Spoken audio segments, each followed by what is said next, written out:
계시록 20장을 끝으로 이 바벨론은 세상을 지칭하고 있는 말이죠. 이 세상의 왕국이 완전히 사라지게 됩니다. 세상이 사라짐과 동시에 역시 그 세상의 왕자에서 왕 노릇하였던 사탄도 심판을 받고 완전한 죽음으로 들어가게 되어지고, 또한 그와 함께 동조하면서 이 땅에서 함께 누리며 함께 공존했던 모든 세력들도 그렇게 사라지고 심판받게 되는 것으로 끝이 나게 되고, 이제 21장은 새 하늘과 새 땅이 열게 됩니다. 요한계시록은 정확히 그 수순을 잘 설득력 있게 그렇게 밟고 있습니다. 요한계시록은 처음부터 누가 이 세상을 미혹하였는가를 표현하고 있어요. 이 세상의 세력 안에서 같이 범죄 이력을 쌓았던 그 모든 것들에 대해서 아주 소상하게 그렇게 밝혀내고 있는 것을 볼 수가 있습니다. 이제 이런 가운데 복을 받은 사람이 누구인가에 대해서 말씀하냐고 6절이 내용이에요. 첫째 부활에 참여한 자는 복이 있고 거룩하다, 이렇게 말씀하잖아요. 그러니까 이 심판받는 세상에서 첫째 부활은 다시 정리하자면 거듭난 사람들을 말씀하고 있어요. 첫째 부활에 참여한 자들. 이 첫째 부활에 참여가 되어야만이 반드시 둘째 부활도 상급으로 주어집니다. 요한계시록의 상급이라는 개념, 또 신약 성경 전체에 말씀하시는 상급이라는 내용은 이제 바로 그런 의미죠. 첫째 부활에 참여된 자가 둘째 부활의 은혜를 입게 된다과 동시에 역시 첫째 부활에 참여되지 않은 자는 첫째 사망을 당했고 여전히 둘째 사망에 이르게 된다, 이런 말씀으로 정리를 하고 있는 것입니다. 아무튼 이 첫째 부활에 참여된 자가 복이 있다는 것은 왜 복이냐? 둘째 사망이 그들을 다스릴 수 없다는 것입니다. 둘째 사망이, 이게 사망이 그전까지는 그들을 지배를 했어요. 사망의 영의 인도를 받았습니다. 근데 그들이 이제 하나님의 의대로 거듭난 심령, 이 첫째 부활에 참여하게 되는 순간부터, 그때부터 사망의 영에서 벗어나서 오히려 사망을 지배해버리는 그런 왕 노릇하는 기간을 천년왕국이다, 그렇게 표현을 하고 있어요. 그래서 이 기간은 생명의 왕이에요. 생명의 왕. 사망을 이기는, 사망을 짓밟는 생명의 왕 노릇이에요. 이 생명의 왕 노릇을 누구와 함께 하냐면 그리스도와 함께. 왜? 그리스도께서 사망 권세를 이기신 분이시니까. 그래서 그 사망 권세를 이기신 그 생명의 자체이시고 생명의 원천이신 그리스도와 함께 사망 권세를 다스리는 왕 노릇을 하게 된다라는 것입니다.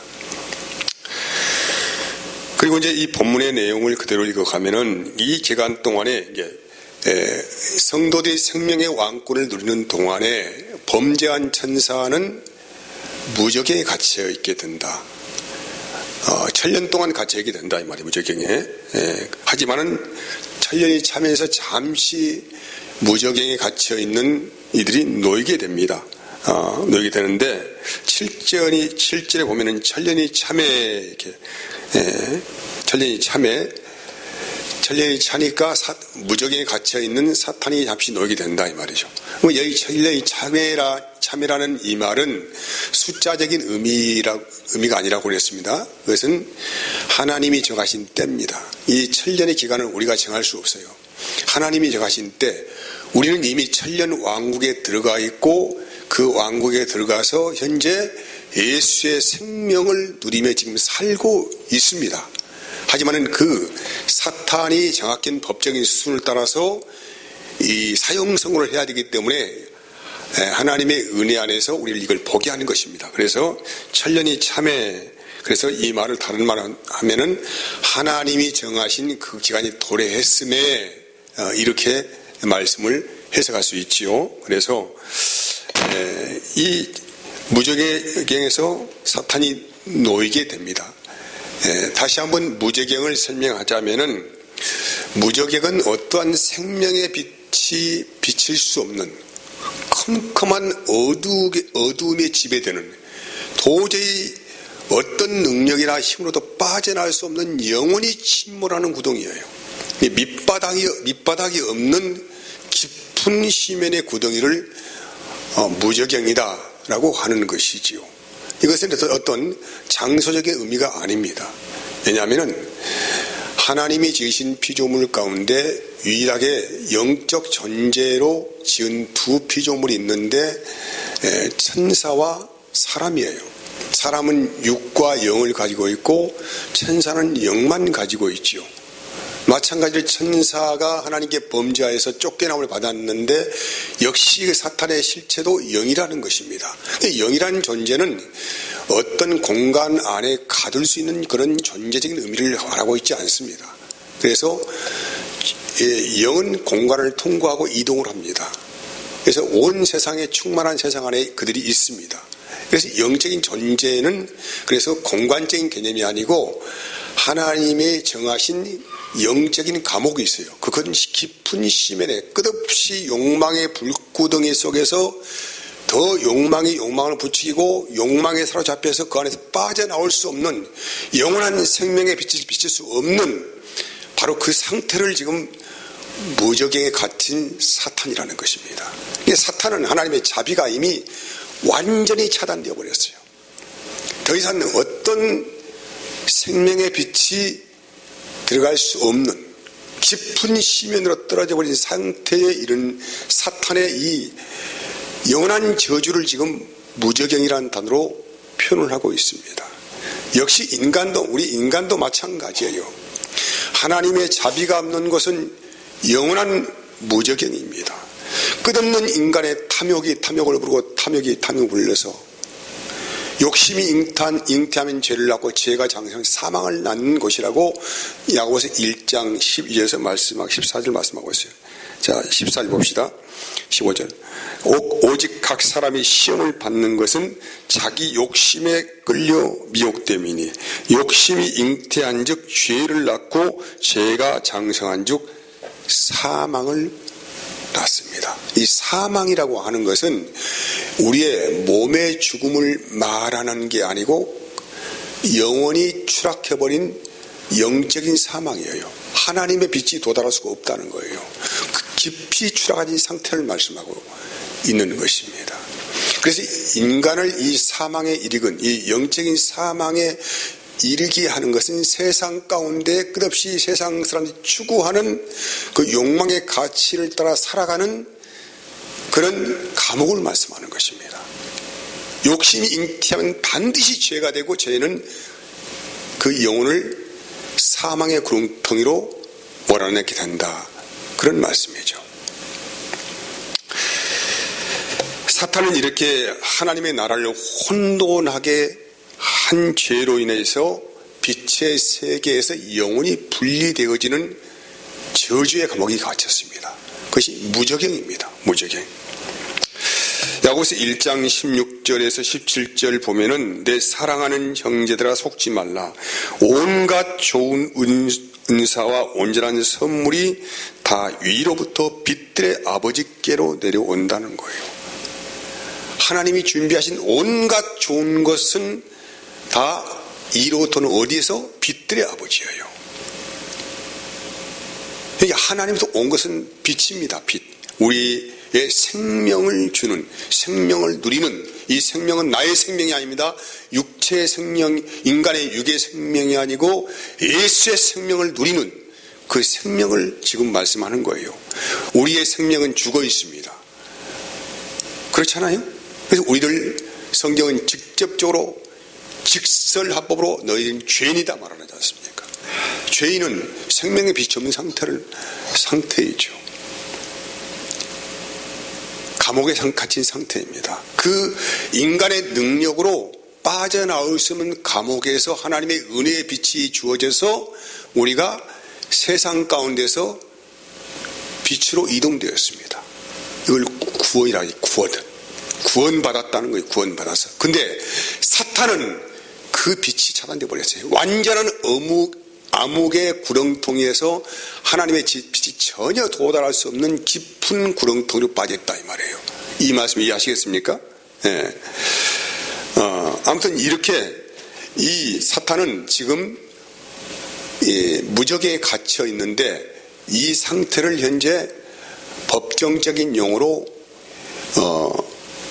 미결수방이에요. 미결수방. 다시 말한다면은 재판의 결과가 아직 범죄자가 있는데 범죄자를 잡아서 잠시 정식 재판을 받는 동안까지 구금시키는 그 상태를 말씀하는 것입니다.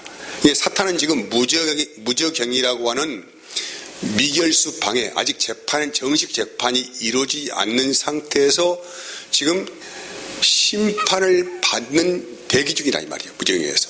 그 기간이 지금 때가 찼다 이 말이에요. 때가 찼어. 그래서 왜 그러면 이 미결수 방에 가두느냐? 그 이유가 있지 않겠습니까? 강금의 이유가 증거인멸을 할까 봐서, 또 도망갈까 봐서, 또 법원이 출석한 재판 날짜에 정확하게 그 사람을 출석하게 해서 재판에 차질이 없도록 하기 위해서. 이것이 이제 잠시 죄는 분명하기는 한 것 같지만은 아직 정확하게 어떤 심판은 내리지 않는 상태를 지금 사탄이 지금 무적에 갇힌 상태란 말이죠. 이제 이걸 미결수방에 있다 그렇게 표현하는 것입니다. 그래서 누가 재판하느냐? 재판자가 누구입니까?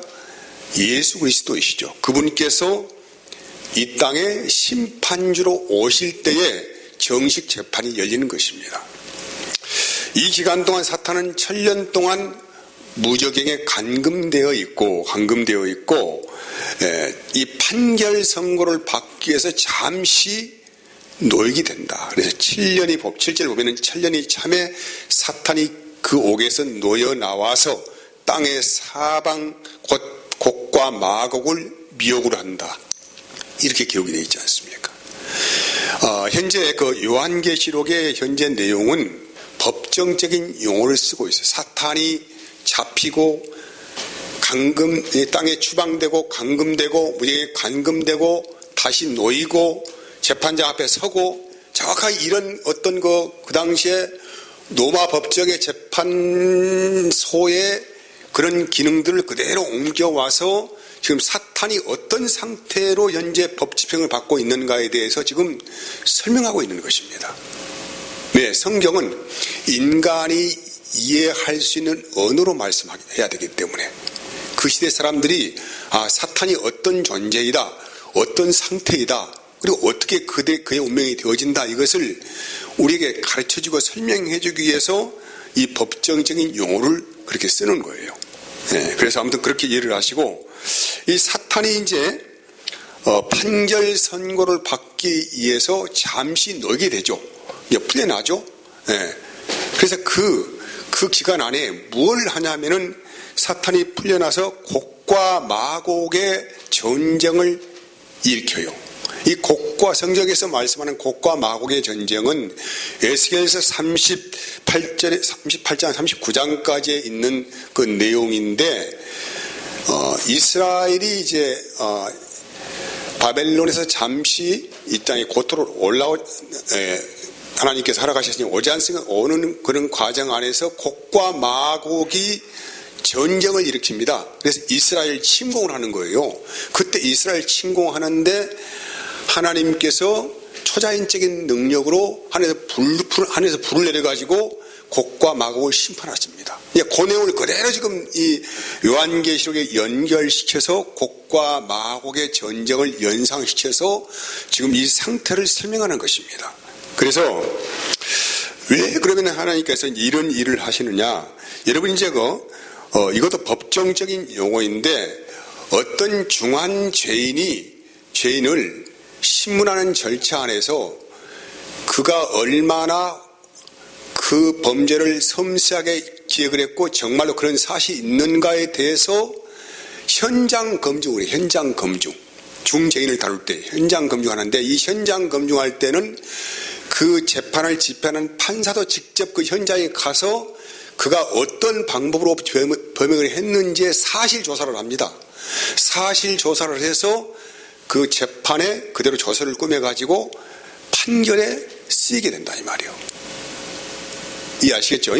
그래서 바로 마귀가 영원한 심판을 받아야 할 자인 것을 이 현장 검증을 통하여서 다시 재구현하게 하시려고 잠시 이를 노임받게 해서 뭐 하는 것입니까? 이들이 놓여주니까 곡과 마곡의 전쟁을 현재 일으키지 않습니까? 그런 가운데 그들이 전쟁을 준비하는 동안에 어떻게 됩니까? 9절을 보니까 어떻게 났어요? 하늘에서 불이 내려와서 태워버립니다. 그 곡과 마곡의 전쟁을 그대로 지금 제나에서 지금 말씀하고 있어요. 그리고 10절은 마귀는 이제 영원한 심판의 불못에 던져지게 됩니다. 영원한 심판이에요. 이제 더 이상은 이 세상 가운데서 마귀는 볼 수가 없어요. 형체도 찾아볼 수 없는 심판입니다. 여러분, 이렇게 마귀의 일성 또한 세상에서 욕망의 불구덩이 안에서 스스로고 욕망 때문에 욕망의 왕자 노릇을 하여 많은 사람들을 미혹하여서 자기가 현재 살고 있는 그 죄악의 구덩이에 빠뜨리고 그렇게 하기 위해서 미혹하고 함께 그걸 공유하고 살다가 결국은 하나님의 심판서 앞에서 영원한 심판을 받게 되는 그런 결과로 그대로 나타난다. 그리고 이제 사탄이 이 불못에 던져진 걸 보니까 그 안에 보니까 어떤 내용입니까? 한때 성도들을 미혹하고 고통스럽게 했던 짐승과 거짓 선지자들이 이미 심판을 받아가지고 밤낮 괴로움에 처해 있다. 이렇게 성경이 묘사를 하고 있어요. 그리고 여기서 끝나는 것이 아니고 세 번째는 그 심판의 결과로 세상도 흔적도 없이 사라집니다. 마귀가 왕노릇했던 이 세상이에요. 세상도 흔적도 없이 사라져요. 11절 보면은 땅과 하늘이 그 앞에서 피하여 간데 없다라고 말씀하잖아요. 이 땅과 하늘은 과거에 사탄이 왕노릇했던 세상입니다. 이 세상은 그래서 끝이 난다는 거예요. 성경은 분명하게 말씀하고 있습니다. 시작이 있었으니까 끝이 있다는 것입니다. 한때 세상에서 더러움의 왕자로 군림했던 사탄도 끝이 나고 세상도 흔적도 없이 사라진다. 이것이 하나님이 우리에게 주신 결말입니다. 결말이에요. 죽음학을 연구하는 사람들도 인간에게는 반드시 죽음은 있는데 그 죽음은 영원한 죽음이 아니다라고 이야기를 합니다. 인간은 잠시 영의 몸입니다. 영이 몸을 입고 산다. 영이 몸을 입고 산다. 영과 몸은 분리가 되어 있다. 이렇게 죽음학을 연구하는, 이건 그리스도인이 아니고 세상에서 죽음학을 연구하는 사람들이 그렇게 말을 해요. 영이 몸이 필요하기 때문에 이 몸을 입고 잠시 살다가 죽으면은 몸은 끝난다 이 말이죠. 하지만 영은 소멸하지 않는다. 그렇게 말하는 것입니다. 아무튼 그렇게 해서 이 세상은 더 이상 찾아볼 수 없게 되어지고 불신자들은 어떻게 되느냐? 12절에 보면은 이제 재판장 되신 예수님 앞에 그 보좌 앞에 뭐가 있어요? 책들이 놓여 있어요. 책들. 이 책은 두 권의 책인데 생명책이 놓여 있고 행위를 기록한 책이 놓여 있어요. 여기 행위를 기록한 책 안의 내용에는 그 사람이 일생 동안 살며 지었던 모든 죄악들이 낱낱이 섬세하게 기록되어 있다 이 말이죠. 정말로 이런 책을 말하는 게 아닙니다. 주님이 안다 이 말, 주님이 다 알아. 예수님이 우리를 다 알고 있어요. 다 알고 있어요. 우리가 무엇을 하고 어떤 생각을 하고 있고 어떤 짓을 하고 있는지를 주님이 다 알고 있다 이 말이에요. 그리고 거기에는 그 행위책만 있는 것이 아니고 생명책이에요. 생명책. 이 땅에 살면서 성령을 따라 살아가는 사람들이죠. 거듭난 사람들, 첫째 부활에 참여한 사람들의 이름을 주님이 기억하고 있다 이 말이에요. 이런 책을 말하는 게 아닙니다. 주님이 알고 있다 이 말이죠. 그래서 여러분, 인간의 구원이라고 하는 것은 우리가 정하는 것이 아닙니다. 주님께서 아셔요. 저 사람이 구원을 받았다, 구원을 받지 못했다라고 우리가 감히 말할 수가 없는 것은 주님만 그것을 알고 있습니다. 아무튼 이 생명책에 이름이 기록된 사람들 행위책이 있다. 12절을 보면은 그렇게 분명히 말씀하고 있고 13절의 예전 말씀은 바다와 사망과 음부도 자기들 안에서 죽은 자들을 다 토해냅니다. 바다와 사망과 음부, 이 바다는 세상을 말씀하고 있고 세상에 살아서 음부의 권세 아래 갇혀있던 모든 자들이 다 이제 그대로 노출되어집니다. 다 노출되어져서 하나님의 재판소 앞에 다 세워진다. 그리고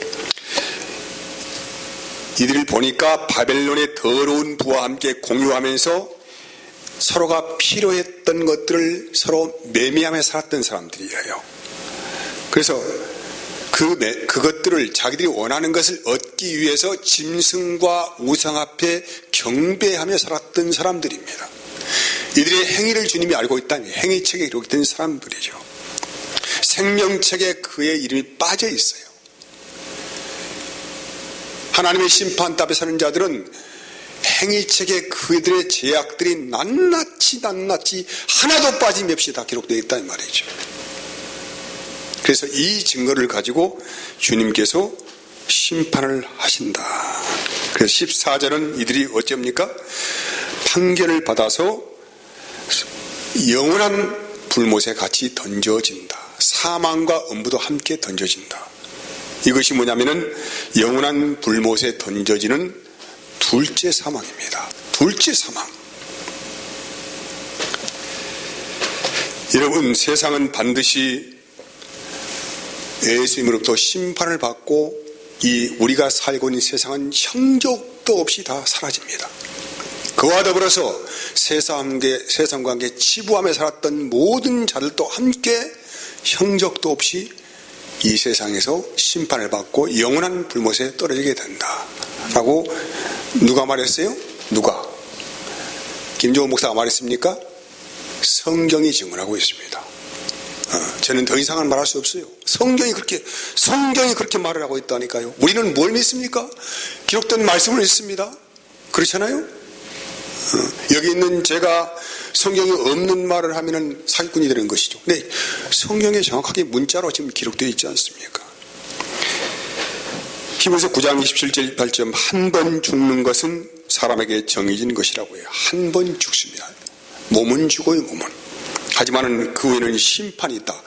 이 말은 영의 심판이 있다 이 말이죠. 몸은 죽어서 심판할 수 없는데 그의 영은 살아 있어요. 그래서 그 후에는 심판이 있다 이렇게 말하잖아요. 이와 같이 그리스도도 많은 사람이 죄를 담당하시려고 단번에 들이신 바 되셨고 구원에 이르게 하기 위하여 죄와 상관없이 자기를 바라는 자들에게 두 번째 나타난다. 이 두 번째 나타나시는 것이 심판주로 오시는, 재림주로 오시는 주님을 지금 말씀하는 것입니다.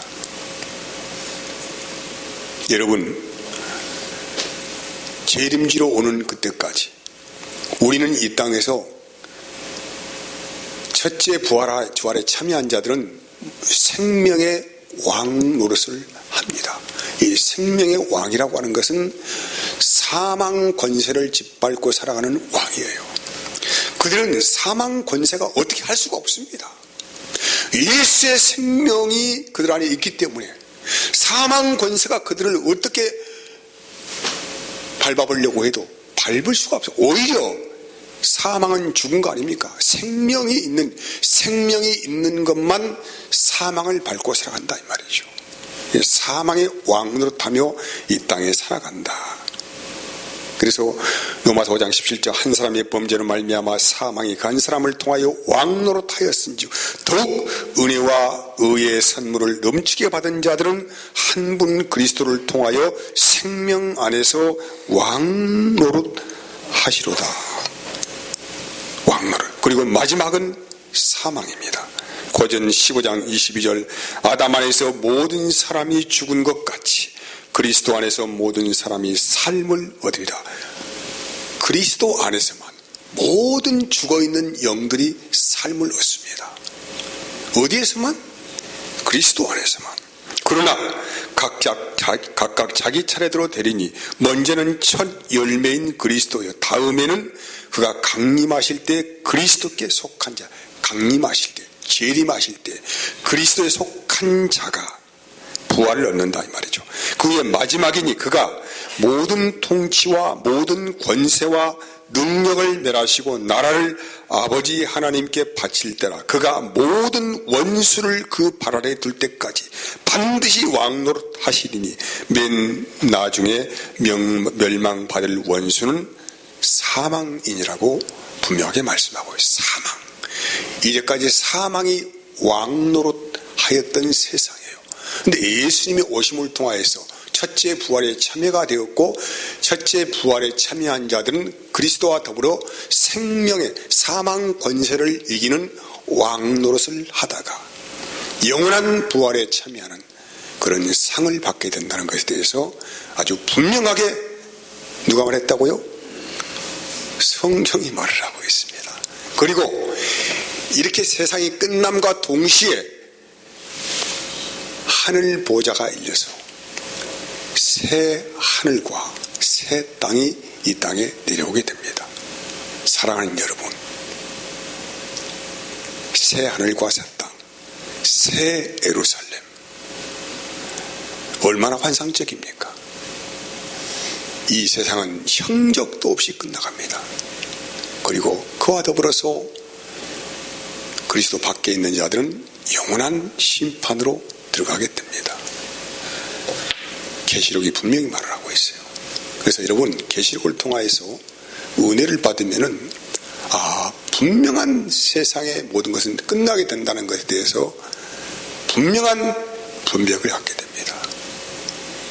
그리고 지금 우리가 누리고 있는 이 생명의 왕권이라고 하는 것이 얼마나 귀하고 복된 것인가에 대해서 알게 될 것이고 우리가 성도가 이 땅에 살아가면서 해야 될 일이 무엇인가를 또한 분명히 알게 될 것이고 세상 사람들이 지금 무엇을 누리고 어떤 대단한 권세를 누리고 산다고 할지라도 전혀 그런 모든 사람들이 부럽습니까? 부럽지 않습니까? 전혀 부럽지 않습니다. 왜? 그것은 일시적인 것입니다. 영혼은 영원한 것이 아니에요. 생명을 가진 자만이 영원한 영생에 이르는 복을 얻기 때문입니다. 기도하겠습니다. 하나님 감사합니다.